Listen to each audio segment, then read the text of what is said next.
বিলুপ্ত প্রায় বিভিন্ন ফলের প্রদর্শনী করা হচ্ছে। এ বিষয়ে আরও জানিয়েছেন সহকর্মী রূপকাইজ।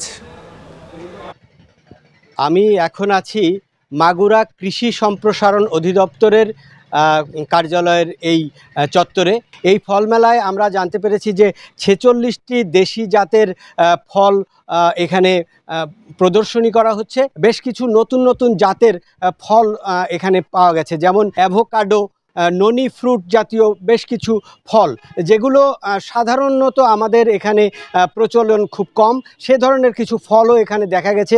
এই ধরনের কর্মসূচির মধ্য দিয়ে মূলত সাধারণ মানুষের মাঝে দেশি জাতের যে ফল, এই ফলকে সম্প্রসারিত করার জন্যই জেলা প্রশাসন এবং জেলা কৃষি সম্প্রসারণ অধিদপ্তর এ ধরনের কর্মসূচিটি আয়োজন করেছে বলে আমাদের জানিয়েছেন। মাগুরার কৃষি সম্প্রসারণ অধিদপ্তরের চত্বর থেকে এই ছিল আমার কাছে সর্বশেষ। শেষ করছি এখন জনপদ। এখন টেলিভিশন ওয়েবসাইটে দেখতে ভিজিট করুন www.এখন.tv। এছাড়া